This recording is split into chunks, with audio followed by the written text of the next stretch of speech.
Hello everyone, this is CA Shajan and I welcome you back to my channel The Commerce Bench। तो हम लोग day 3 के material पे आ चुके हैं। क्लास 11th अकाउंटेंसी के सारे चैप्टर्स कवर करते हुए चल रहे हैं अपनी डेली लेक्चर सीरीज में।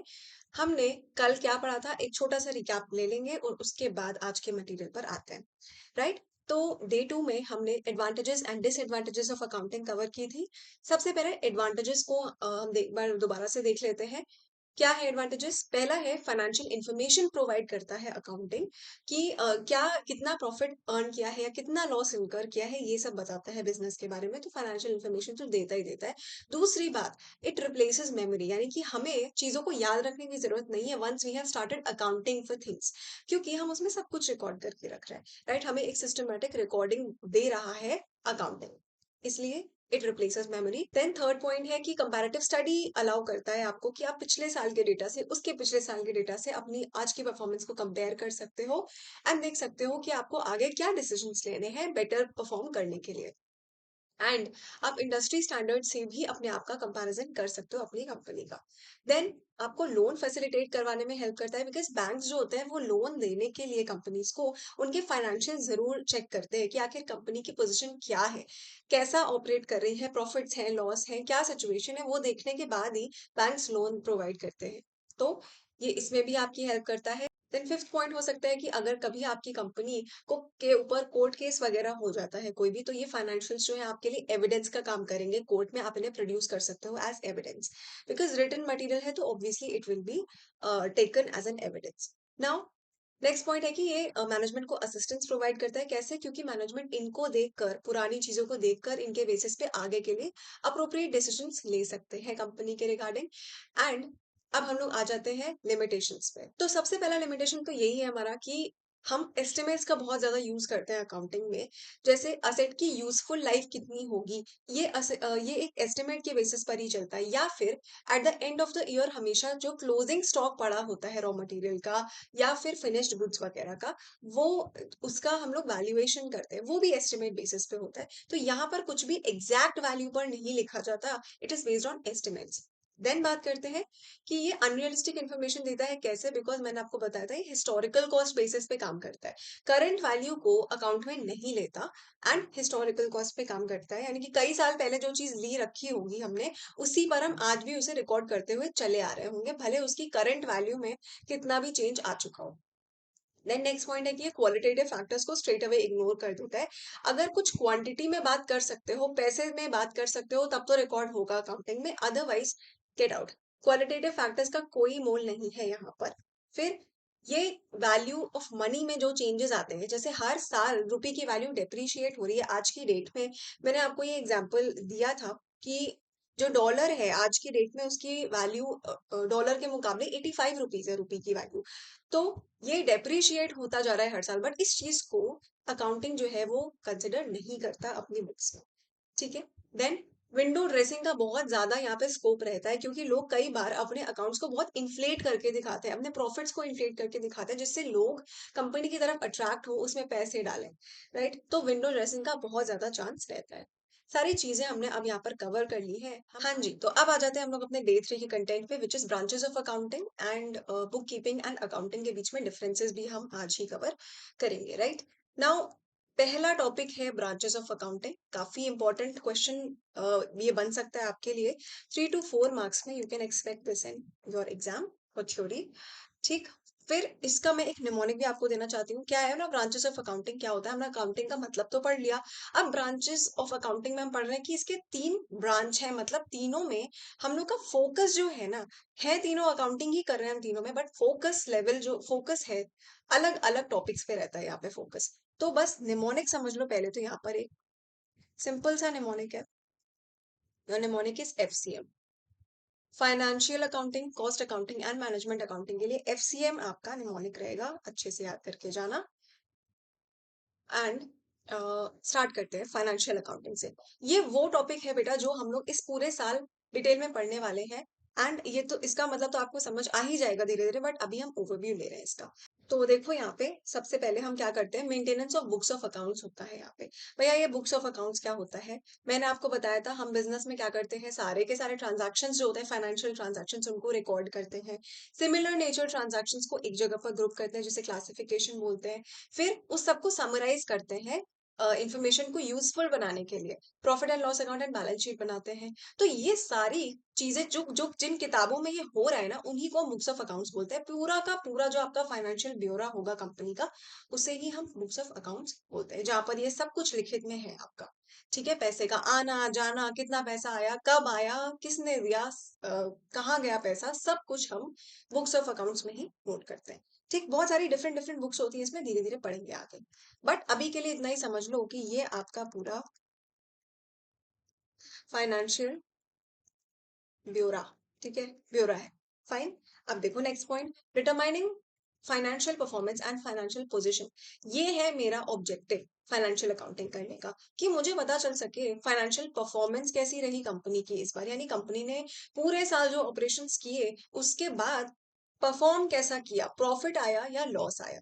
मैंने दो चीजें बताई थी हम बनाते हैं, एक तो पीएल बनाते हैं, एक बैलेंस शीट बनाते हैं, एक और होता है जिसे हम कैश फ्लो बोलते हैं, लेकिन अभी उसकी बात नहीं करते। ठीक। तो प्रॉफिट लॉस अकाउंट क्या बताता है, परफॉर्मेंस कैसा दिया। ये वर्ड का बहुत ध्यान रखना। फाइनेंशियल परफॉर्मेंस बताता है profit and loss account, and financial position बताता है बैलेंस शीट। अब पूरे साल ऑपरेशंस करके प्रॉफिट आया लॉस, ये हुई मेरी financial performance. This is told by profit and loss account. Financial position का मतलब क्या होता है, एक बार थोड़ा सा ये भी समझ लो। क्या होता है ना, ये मुझे बेसिकली ये बताता है कि आज की डेट में मेरी कंपनी की स्थिति क्या है, सिचुएशन फाइनेंशियली कैसी है। यानी कि क्या मेरे पास कैश बहुत ज्यादा पड़ा हुआ है, अच्छे से मेरे पास कैश पड़ा है, या मेरे पास कैश क्रंच है, यानी कि कंपनी में पैसा नहीं है लिक्विड। ठीक है, ऐसे ऐसे शब्द है ना इसमें कि अभी मैं आपको एकदम पूरा एक्सप्लेन भी नहीं कर सकती, क्योंकि अभी आप नहीं समझोगे उतना ज्यादा। ठीक है, ऐसे कितने लोग हैं जो कंपनी से पैसा मांगने के लिए, अपना लोन जो उन्होंने दिया था कभी, वो वापस मांगने के लिए खड़े हैं, वो बताती है बैलेंस शीट। या फिर आपको बताएगी कितने लैंड, कितने रुपए के लैंड पड़े हुए हैं कंपनी के पास, कितनी बिल्डिंग्स पड़ी हैं कंपनी के पास। यानी कि बेसिकली जो फाइनेंशियल स्थिति है कंपनी की, यहाँ पर लिख सकते हो आप, फाइनेंशियल स्थिति कैसी है कंपनी की, ये वो बताता है बैलेंस शीट। फाइन, बस इतना जान लो, अभी इतना काफी है। चलो, फिर बात करते हैं कि इस सब का इस सब की जरूरत क्या है, डिसीजंस लेने के लिए, अप्रोप्रिएट डिसीजंस लेने के लिए कंपनी के लिए, कि आगे हम कैसे बेहतर काम कर सकते हैं।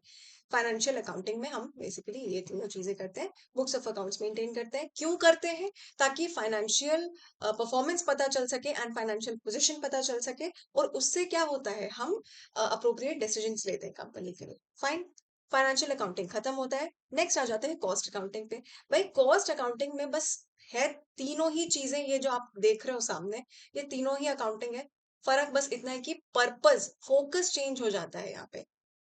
कॉस्ट अकाउंटिंग में हमारा फोकस किस चीज पे रहता है, ऑब्वियसली कॉस्ट पे रहता है।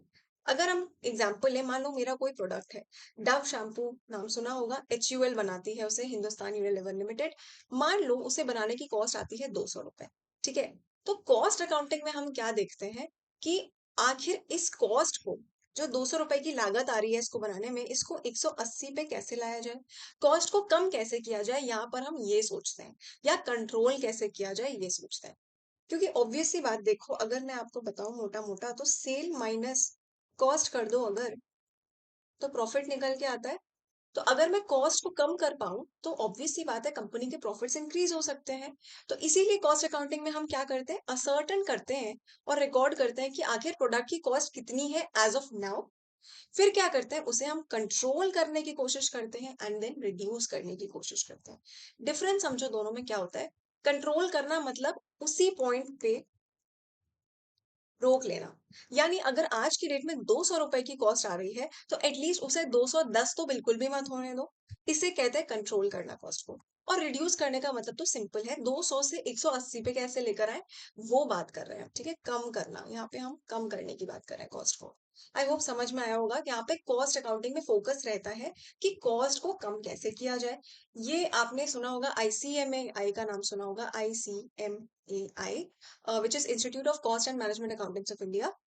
बेसिकली इनका नाम तो है institute of cost accountants of India, ठीक है। तो क्या होता है ना, इनके में मेनली यही चीजें सिखाई जाती हैं। तो सीए, सीएमए, सीएस होते हैं, तीन दिग्गज होते हैं इस फील्ड में, कॉमर्स की फील्ड में, जो मतलब हाईएस्ट स्टडीज आपको देते हैं यहाँ पर। तो एक तो मेरा वाला है भाई सीए, और एक है सीएमए, एक है सीएस। फाइन, और भी होते हैं भाई बहन इनके, ठीक है। बट मेनली लोग जो जानते हैं तीनों, इन तीनों के बारे में जानते हैं। तो यहाँ पर इन लोगों का मेन काम जो होता है, सीएमएस का जो मेन काम होता है, वो कंपनीज की कॉस्टिंग को कम करने का होता है। फाइन, एक्स्ट्रा ज्ञान हो गया। चलो, अब हम लोग थर्ड पे आ जाते हैं, विच इज मैनेजमेंट अकाउंटिंग। तो यहाँ पे क्या होता है, हम प्रोवाइड करते हैं necessary information to the management. यहाँ पे फोकस मैनेजमेंट को इन्फॉर्मेशन प्रोवाइड करने पे होता है। किस टाइप की इन्फॉर्मेशन? जो भी मैनेजमेंट को चाहिए डिसीजन मेकिंग के लिए। चाहे मैनेजमेंट ने ये मांगा हो कि मेरे को बताओ कंपनी में इस साल फंड्स कहाँ कहाँ से आए हैं, कौन कौन वो लोग हैं जिन्होंने कंपनी में फंड्स डाले हैं, फंड्स इंट्रोड्यूस किए हैं।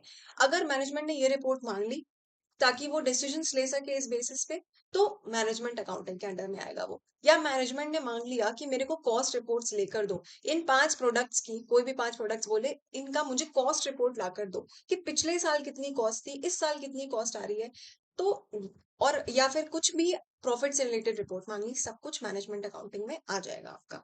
आई होप आपको समझ आ रही होगी बात, ठीक है। फाइनेंशियल अकाउंटिंग में आपका ज्यादा फोकस रहता है कि अभी तक इस पूरे साल में क्या हुआ क्या नहीं हुआ, इस सब की हम एक summarised profit and loss and balance sheet बनाकर लोगों को कम्युनिकेट कर सके। बट मैनेजमेंट अकाउंटिंग में फोकस रहता है इंटरनल जो यूजर्स है, यानी मैनेजमेंट जो है ना, जिसको कंपनी के लिए आगे डिसीजंस लेने हैं, वो जो चीजें मांग रहा है उसको वो प्रोवाइड करना, ताकि वो कंपनी की बेहतरी के लिए डिसीजंस ले सके। बस इतना अभी के लिए आपके लिए काफी है। अब हम लोग अपने नेक्स्ट टॉपिक पे आ सकते हैं, इसको अच्छे से पढ़ के जाना, ब्रांचेस ऑफ अकाउंटिंग को। ठीक, चलो नेक्स्ट। ओके, तो अब हम लोग आ जाते हैं अपने सिक्स्थ टॉपिक पे, which is difference between book keeping and accounting. ठीक है, अगेन बहुत इंपॉर्टेंट आपका ये टॉपिक है। फिर से आप इसे 3 से 4 नंबर में एक्सपेक्ट कर सकते हो, शॉर्ट आंसर में पढ़ के जाना इसे अच्छे से। बुक कीपिंग का मतलब मैं आपको एक ओवरव्यू अगर दे दूं तो सिंपली होता है हिसाब किताब रखना। हिंदी में अगर बोला जाए तो हिसाब रखना। और मैं आपको सच बताऊं ना, तो पहले के जमाने में जो अकाउंटिंग थी ना, it was constricted to bookkeeping only. ऐसा समझा जाता था कि भाई जो अकाउंटिंग कर रहा है वो मुनीम जी है, और मुनीम जी का काम क्या है, सिंपली हिसाब किताब रखना। कि जो भी ट्रांजैक्शंस हो रहे हैं भाई, आज आज रामू ने पैसे दिए तो लिख लो भैया रामू ने इतने पैसे दिए। कल मैंने पंकज को पैसे दिए तो वो लिख लिया, हाँ भाई आज पंकज को पैसे दिए, पंकज का इतना हिसाब बाकी है, वो मुझे ये इस डेट को वापस करेगा।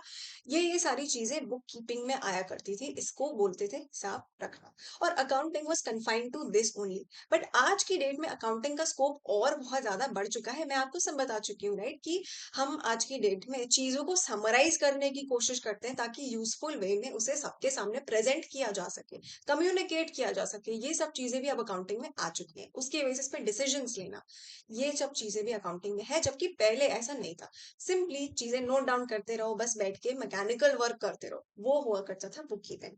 ठीक, अब इससे पहले कि हम आगे बढ़े, एक फन क्वेश्चन। आप क्या मुझे बता सकते हो, कभी आपने इस टाइप की किताब देखी हो अगर, तो इसका मुझे नाम जरूर कमेंट सेक्शन में लिख के बताना, इससे पहले कि आप आगे देखो वीडियो, क्योंकि अब मैं नाम बताने वाली हूँ।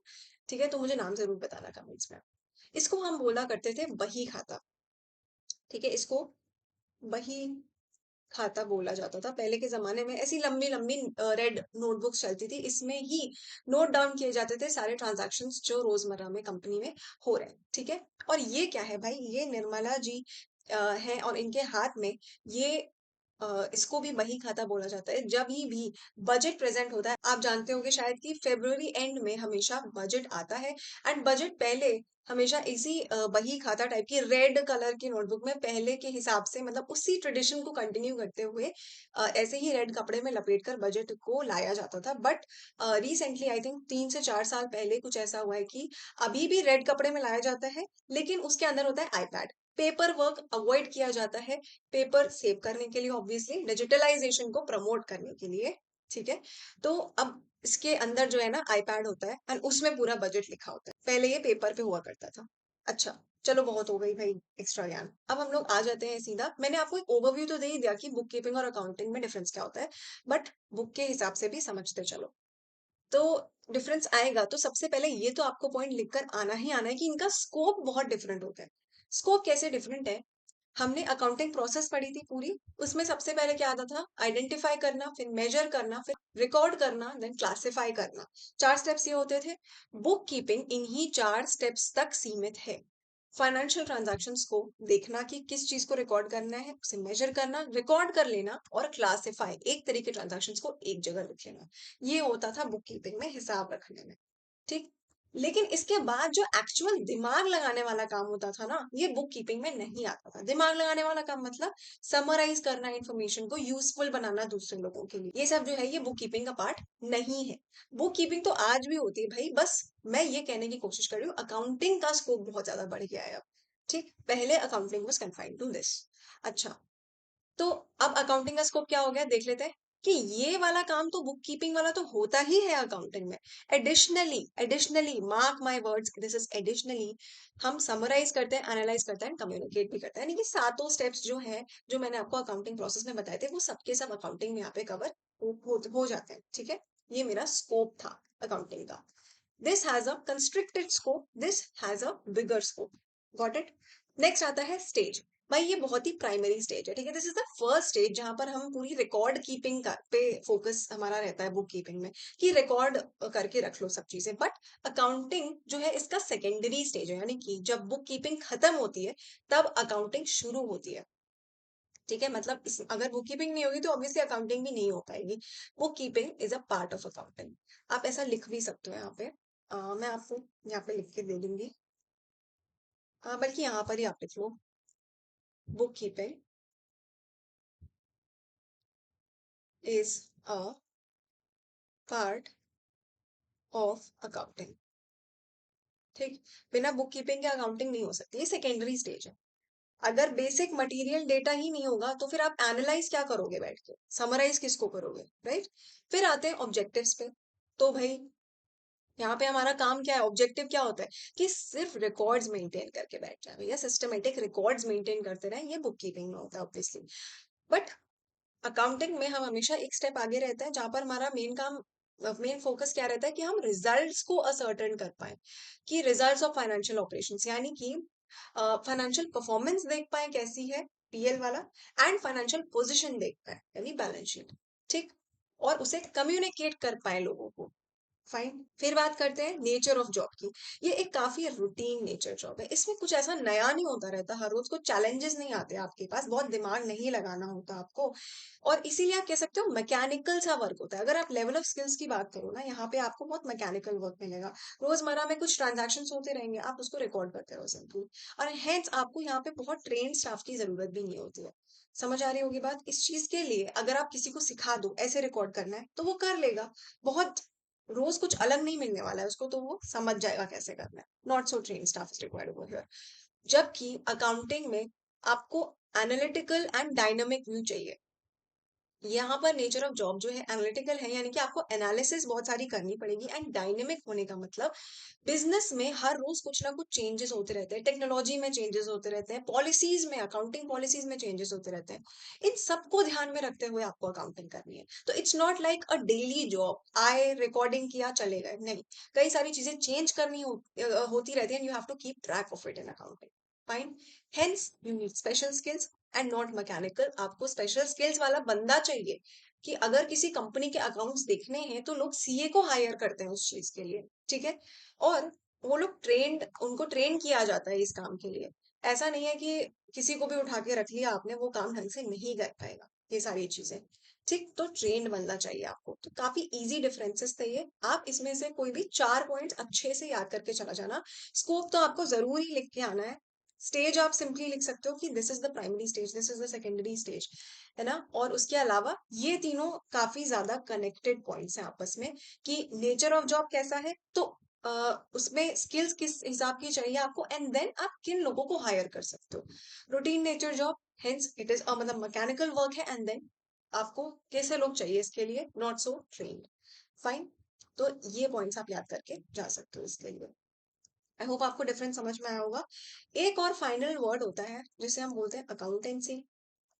ठीक, हमने बुक कीपिंग और अकाउंटिंग को तो समझ लिया, बट अकाउंटेंसी क्या है बस इतना समझ लो। अकाउंटेंसी बेसिकली इसमें क्या होता है, पूरी थ्योरी होती है, प्रिंसिपल्स होते हैं, ठीक है।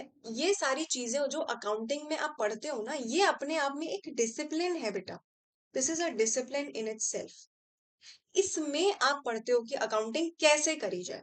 Accountancy in it self is a discipline. तो अगर मैं सिंपल से आपको एक लाइन में लिखकर दिखाना चाहूँ कि दोनों में डिफरेंस क्या है, अकाउंटिंग और अकाउंटेंसी में, तो अकाउंटेंसी जो है ना वो आपका फील्ड है या डिसिप्लिन है जिसमें आप अकाउंटिंग करना सीखते हो, फील्ड है, ठीक है, डिसिप्लिन है। इसमें सारी थ्योरी, सारे प्रिंसिपल्स, किस तरीके से चीजें आपको करनी है वो आप समझते हो, थ्योरी होती है इसमें, प्रिंसिपल्स होते हैं।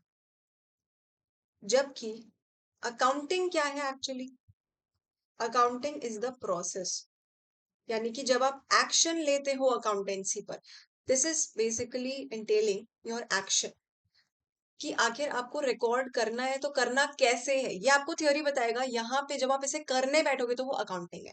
रिकॉर्ड कैसे करना है, क्लासिफाई कैसे करना है, एंड सो ऑन, जो भी आगे की प्रोसेस है, जब आप उसे करने बैठ रहे हो तो वो अकाउंटिंग है। एंड इस सब की थ्योरी जो है वो अकाउंटेंसी है। फाइन, आई होप आपको ये समझ में आया होगा। बट अकाउंटेंसी और इनमें डिफरेंस आपको नहीं पूछा जाएगा मुझे लगता है। मेनली आपका जो इम्पोर्टेंट पॉइंट था वो था बुक कीपिंग एंड अकाउंटिंग में डिफरेंस, वो आपने पढ़ लिया है। अब आई होप आपको ये लेक्चर समझ में आया होगा। इफ यस तो please let me know in the comment section, मुझे बहुत अच्छा लगेगा। एंड मैं और अच्छे से आपको पढ़ाने की कोशिश करूंगी। ये नोट्स आपको मेरे टेलीग्राम चैनल पे मिल जाएंगे, you can find the link in the description box. And also if you would like to join my classes then you can contact me through Telegram और my mail ID which will be mentioned in the description box itself. Fine, so we'll meet in the next class now. Thank you so much.